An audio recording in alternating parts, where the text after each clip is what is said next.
Update చూసినట్టయితే Kazipet coach factory చుట్టూ వరంగల్ జిల్లా రాజకీయం తిరుగుతుంది. కోచ్ ఫ్యాక్టరీ తమ వల్లే వచ్చిందంటూ మూడు పార్టీలు ఎవరికి వారే ప్రచారం చేసుకుంటున్నాయి. సీఎం రేవంత్ రెడ్డి కాంగ్రెస్ ఎంపీల కృషి ఫలితంగానే కోచ్ ఫ్యాక్టరీ మంజూరైందని వరంగల్ పశ్చిమ ఎమ్మెల్యే నాయని రాజేందర్ రెడ్డి అంటున్నారు. అయితే విభజన హామీల అమలుకు కట్టుబడి కోచ్ ఫ్యాక్టరీని కేంద్ర ప్రభుత్వం శాంక్షన్ చేసిందని బీజేపీ నేతలు చెబుతున్నారు. మరోవైపు ఇది తమ 10 ఏళ్ల పోరాటాల ఫలితమేనని బీఆర్ఎస్ నేతలు ప్రచారం చేస్తున్నారు. ఇలా ఎవరికి వారే క్రెడిట్ అంతా తమదేనంటూ పోటీ పడుతున్నారు. ఇదే అంశానికి సంబంధించి వరంగల్ నుండి మరింత సమాచారం మా ప్రతినిధి తిరుపతి అందిస్తారు. తిరుపతి, యామని వరంగల్ రాజకీయాలంతా కూడా ఇప్పుడు కాజీపేట కోచ్ ఫ్యాక్టరీ చుట్టుతున్న పరిస్థితి కనబడుతుంది. ఇటీవలే కేంద్ర ప్రభుత్వం కాజీపేటలో కోచ్ ఫ్యాక్టరీ నిర్మాణానికి గ్రీన్ సిగ్నల్ ఇవ్వడంతో వరంగల్ రాజకీయాలు ఒక్కసారిగా హీట్ ఎక్కినటువంటి పరిస్థితి కనబడుతుంది. కోచ్ ఫ్యాక్టరీ సంబంధించినటువంటి అంశంపై మూడు ప్రధాన రాజకీయ పార్టీలకు సంబంధించినటువంటి నేతలందరూ కూడా మీడియా సమావేశాలు నిర్వహిస్తూ పోటాపోటీగా సంబరాలు చేసినటువంటి పరిస్థితులను గమనిస్తాం. ఎవరికి వారే మా కృషి వల్లే, మా పార్టీ కృషి వల్లే, మా నేతల కృషి వల్లే కాజీపేట కోచ్ ఫ్యాక్టరీ కల సాకారమైంది. కాజీపేట కోచ్ ఫ్యాక్టరీ తీసుకొచ్చామంటే కూడా మూడు ప్రధాన రాజకీయ పార్టీల సంబంధించినటువంటి మాజీ ఎమ్మెల్యేలు, ఎంపీలు, కీలక నేతలంతా కూడా సంబరాలు చేసుకుంటూ మీడియా సమావేశం చేస్తూ పొలిటికల్ కామెంట్ చేసినటువంటి పరిస్థితులు కనబడుతున్నాయి. ఈ నేపథ్యంలోనే ఓరుగల్లు రాజకీయం అంతా కూడా కాజీపేట కోచ్ ఫ్యాక్టరీ అంశంపైనే నడుస్తున్నటువంటి పరిస్థితి కనబడుతుంది. ఒకసారి కనుక కాజీపేట కోచ్ ఫ్యాక్టరీ అంశాన్ని కనుక పరిశీలిస్తే 1969 నుంచి కాజీపేటలో కోచ్ ఫ్యాక్టరీని ఏర్పాటు చేయాలనే డిమాండ్ వినిపిస్తుంది. అప్పటి నుంచి కూడా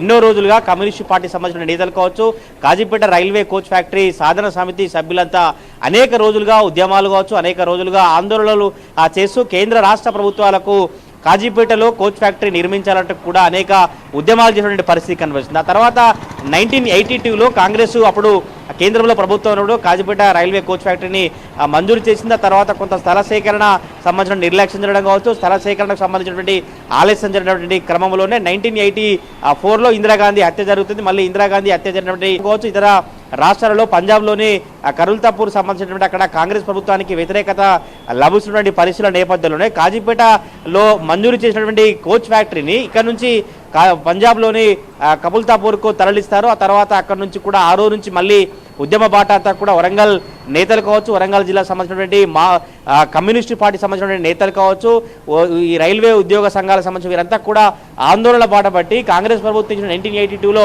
కాజీపేట రైల్వే కోచ్ ఫ్యాక్టరీని మంజూరు చేసింది. తర్వాత మళ్ళీ ఇక్కడ నుంచి పంజాబ్ రాష్ట్రానికి తరలించారు. తప్పకుండా కాజీపేటలో ఏర్పాటు చేయాలి. ఎందుకంటే కాజీపేట రైల్వే జంక్షన్ అంటే తెలంగాణలోనే అత్యంత రెండో కీలక జంక్షన్గా పేరుంది. ఇటు సౌత్ సెంట్రల్ రైల్వేలో కూడా చాలా అత్యంత జంక్షన్గా ముఖ్య కీలకంగా పాత్ర పోషించినటువంటి పరిస్థితి కనబడుతుంది. కాజీపేట రైల్వే జంక్షన్ నుంచి కూడా ఆదాయం ఎక్కువగా సమకూరుతున్న నేపథ్యంలోనే ఈ డిమాండ్ వినిపించినట్టు, డిమాండ్ కోసం రైల్వే కోచ్ ఫ్యాక్టరీ కోసం ఆందోళన బాట పట్టినట్టు కమ్యూనిస్టు పార్టీ సంబంధించిన నేతలు కావచ్చు, స్థానిక నేతలంతా కూడా చెప్పినటువంటి పరిస్థితి అయితే కనబడుతుంది. అప్పటి నుంచి ఎన్నో ఉద్యమాల, ఎన్నో పోరాటాల కళ నెరవేరినటువంటి సందర్భంలో ప్రజలంతా సంబరంగా ఓరుగల్లు ప్రజల చిరకాల కోరిక నెరవేరినటువంటి నేపథ్యంలోనే మూడు ప్రధాన రాజకీయ పార్టీల నేతలు మాత్రం పోటాపోటీగా సంబరాలు కావచ్చు, పోటాపోటీగా మీడియా సమావేశాలు ఏర్పాటు చేస్తూ కాంగ్రెస్ పార్టీ సంబంధించినటువంటి వరంగల్ పశ్చిమ ఎమ్మెల్యే నాగేంద్ర రెడ్డి కావచ్చు, మిగతా కాంగ్రెస్ పార్టీ నేతలంతా కూడా సీఎం రేవంత్ రెడ్డి కావచ్చు, కాంగ్రెస్ ఎంపీల కృషితోనే కాంగ్రెస్ ఎంపీలు నిత్యం వెళ్లి కేంద్ర ప్రభుత్వాన్ని కలవడం కావచ్చు, కేంద్ర ప్రభుత్వానికి వినతి పత్రాలు ఇవ్వడం వల్లనే కాజీపేట కోచ్ ఫ్యాక్టరీ సాకారమైంది. కాజీపేట కోచ్ ఫ్యాక్టరీ క్రెడిట్ అంతా తమదే, కాంగ్రెస్ పార్టీదే, కాంగ్రెస్ ప్రభుత్వానికి అంటూ కూడా కాంగ్రెస్ పార్టీ సంబంధించినటువంటి కీలక నేతలు వారు అభిప్రాయ వ్యక్త పరిస్థితి కనబడుతుంది. బీజేపీ నేతలేమో కేంద్ర ప్రభుత్వం విభజన చట్టంలో ఇచ్చినటువంటి హామీల నేపథ్యంలోనే విభజన చట్టంలో నుండి హామీల సంబంధించే కేంద్ర ప్రభుత్వం బీజేపీ పార్టీతోనే సాధ్యమైంది. బీజేపీ పార్టీతోనే కాజీపేట కోచ్ ఫ్యాక్టరీ కావచ్చు, వరంగల్ నగరంలో స్మార్ట్ సిటీ సంబంధించినటువంటి అభివృద్ధి పనులు కావచ్చు, అమృత పథకానికి సంబంధించినటువంటి పనులంతా కూడా బీజేపీతోనే సాధ్యమవుతుంది. వరంగల్ నగరం కావచ్చు, కాజీపేట కోచ్ ఫ్యాక్టరీ అంతా కూడా బీజేపీ కేంద్ర ప్రభుత్వ బీజేపీ నేతలతోనే సాధ్యమవుతున్నట్టు కూడా బీజేపీ పార్టీ సంబంధించిన నేతలంతా కూడా వారు సంబరాలు చేస్తూ పోటాపోటీగా మీడియా సమావేశాలు నిర్వహించిన పరిస్థితి కనబడుతుంది. మరోవైపు బీఆర్ఎస్ పార్టీ సంబంధించినటువంటి మాజీ ఎమ్మెల్యే వినయ్ భాస్కర్ కావచ్చు, మిగతా బీఆర్ఎస్ పార్టీ కీలక నేతలేమో గత 10 ఏళ్లలో బీఆర్ఎస్ పార్టీ చేసినటువంటి కృషి వల్లనే బీఆర్ఎస్ పార్టీ కృషి కారణంగానే కాజీపేట కోచ్ ఫ్యాక్టరీ కలసాకరమైనట్టు కూడా వాళ్ళు సంబరాలు చేసుకుంటూ వారు మీడియా సమావేశాలు నిర్వహించినటువంటి ఆ పరిస్థితి కనబడుతుంది. ఇటీవలే నిన్న మొన్న కూడా బీఆర్ఎస్ పార్టీకి సంబంధించినటువంటి మాజీ ఎమ్మెల్యే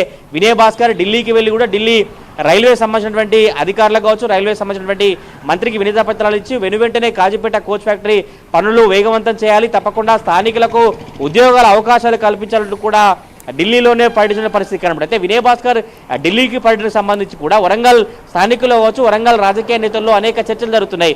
గత 10 ఏళ్లుగా వరంగల్ నగరాన్ని అభివృద్ధికి పట్టించుకోలేదు. గత 10 ఏళ్లుగా కాజీపేట కోచ్ ఫ్యాక్టరీ అంశాన్ని నిర్లక్ష్యంగా తీసుకొని ఈరోజు కేంద్ర ప్రభుత్వం మంజూరు చేసిన తర్వాత ఇప్పుడు ఏదో రాజకీయ పబ్బం కోసం, రాజకీయ అవసరాల కోసం ఇప్పుడు ఢిల్లీకి వెళ్ళి కేంద్ర ప్రభుత్వం సంబంధించినటువంటి అధికారులతో కావచ్చు, మంత్రులతో కలిసేటువంటి ప్రయత్నాన్ని చేసి ప్రజలను రాజకీయాల కోసం మలిచేటువంటి ప్రయత్నం చేసినట్టు కూడా బీజేపీ కాంగ్రెస్ నేతలైనటువంటి పరిస్థితి అయితే కనబడుతుంది. ఓవరాల్గా కాజీపేట కోచ్ ఫ్యాక్టరీ అంశం అయితే ఓరుగల్లు రాజకీయాలను ఒకసారిగా ఈటెక్కించినటువంటి పరిస్థితి కనబడుతుంది. మరి ఇంకా ఈ కాజీపేట కోచ్ ఫ్యాక్టరీ అంశం సంబంధించి ఎటువంటి రాజకీయాలు కొనసాగుతున్నాయి, ఎటువంటి రాజకీయ పరిణామాలు ముందుకెళ్తాయి, ఎప్పటిలోగా కాజీపేట కోచ్ ఫ్యాక్టరీ పూర్తవుతుంది, కాజీపేట కోచ్ ఫ్యాక్టరీ సంబంధించినటువంటి ఆ క్రెడిట్ ఫైట్ ఎవరికి దక్కుతుంది, ఈ కాజీపేట కోచ్ ఫ్యాక్టరీ ప్రారంభ సందర్భంలో అప్పుడు జూలై 8న ప్రధాని నరేంద్ర మోడీ వచ్చిన తర్వాత మ్యానుఫ్యాక్చరింగ్ అప్గ్రేడ్ చేస్తూ ఈరోజు కేంద్ర ప్రభుత్వం మంజూరు చేసినటువంటి కాజీపేట కోచ్ ఫ్యాక్టరీ అంశంతో ఓరుగల్లు రాజకీయాలు కొనసాగుతున్నటువంటి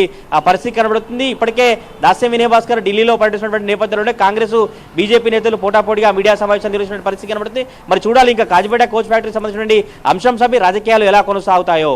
యామిని, థ్యాంక్ యూ.